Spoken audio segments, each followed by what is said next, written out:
And I think when we have a strong economy, we are in a position where we can make those kinds of statements. We can say all our policies have to be proofed on their impact on the least advantaged.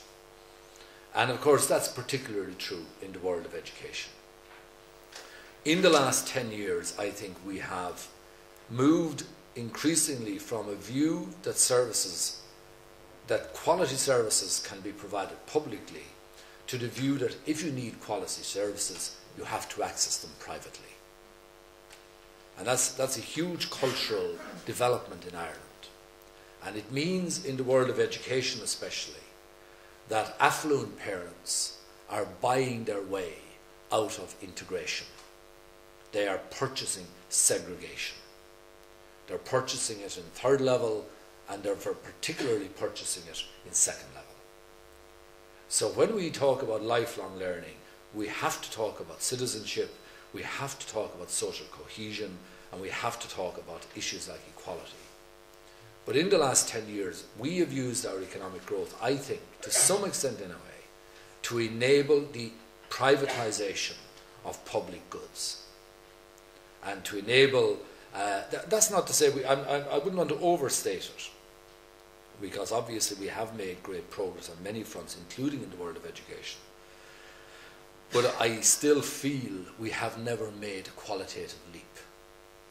And I have argued in various places, and I'm going to mention it here again, that we should, as a society, make a commitment to education to an expenditure of GNP of 7% per annum, which is, America, with all its problems, is currently spending about 7.4% per annum of its GNP in education. Denmark is over 7%. The last published figure I saw for Ireland was 4.4%. That was the Eurostat figures for 2003. Now it is higher than that now. I'd say it's about 5.8%. But if we got it up to 7%, we'd have an extra 2 billion per annum in Irish education. It would be the equivalent of €2,000 for, we have about 800,000 students in Irish education right through the system. So what 2 billion would do for that extra on 7.5 billion would transform Irish education. So if we want to develop a knowledge society, it seems to me we have to make commitments of that nature. I'm interested obviously in the other context, in the globalization context. Globalization, it seems to me, raises three issues for those of us who are involved in lifelong learning.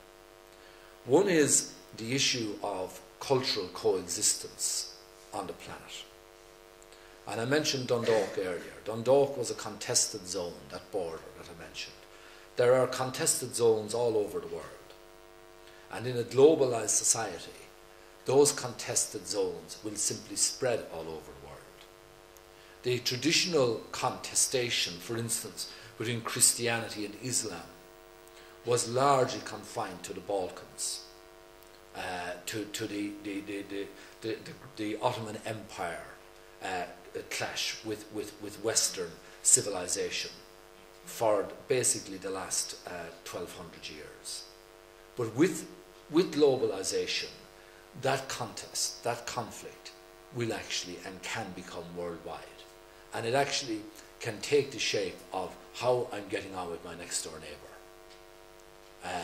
And in some cases, it is taking precisely that shape in housing estates in Ireland. That's one part of globalisation. The second part, obviously, of globalisation is the economic issues which it poses.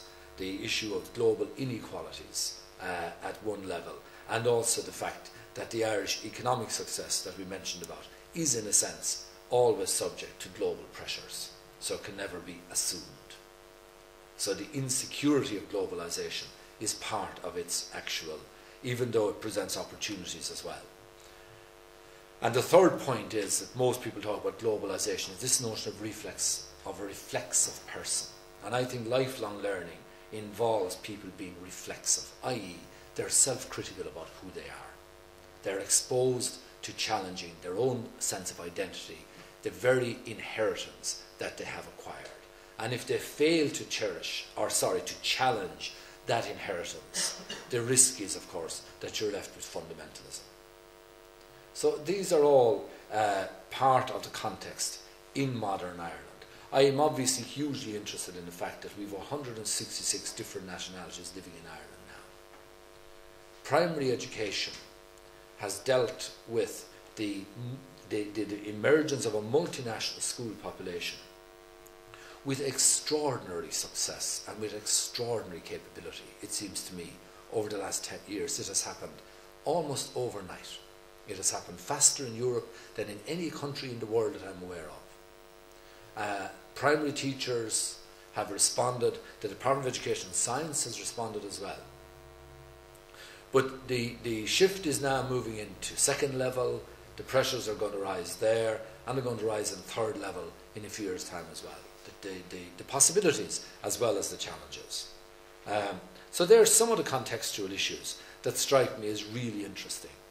I'm interested as well, obviously, in the globalization context, in the emergence of technology, in the lives of people, and especially in the belief that educators have about technology.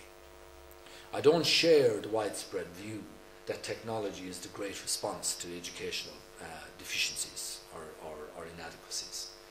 I believe very strongly that it is increasingly damaging to the capabilities of children to learn, and increasingly depleting the richness of child's lives in Ireland. We now know, for instance, I've talked about this in other places, that a child in Ireland now spends 17.5 hours per week looking at TV. That's apart altogether from the time they spend at a computer. That 17.5 hours is passive. It's very frequently isolated. If you go into secondary school today, which I do a lot of nowadays, and ask the children how many of them have TVs in their own bedrooms, about 80% will say they have. So you can take it that they're actually not looking at the same programs as their siblings are, and certainly not the same programs as their parents are. So I'm interested in, how does a child learn? And part of how they learn is they learn in the ambient environment. They learn when they don't know they're learning. And it's not just cognitive learning I'm talking about. They learn when they run to school. They learn PE. They run. When did you last see a child run to school? And the running is in a sense second. The learning is always secondary to actually the doing. I keep telling teachers this. I've met several children who resisted being taught, but I've never met one who resisted learning. But we're always inclined to put the learning first up rather than the doing. So children, I think, are living in a depleted ambient environment, socially, culturally, intellectually, even spiritually. I think, for instance, the fact that we live in possibly a post-Catholic Ireland. I don't know about post-Christian, but certainly post-Catholic Ireland. And I think in some ways what happened with my generation in Ireland was we challenged the Catholic Church intellectually and showed that it couldn't hold an intellectual positioning for most of the doctrines it was adopting. But we didn't realise, I think, that actually the Irish people probably never believed what the Catholic Church was saying to them anyway. But what it did enjoy was, it enjoyed the ritual. It enjoyed the smell of incense. It enjoyed the wonderful garments that were produced at different times of the year. It enjoyed the Latin.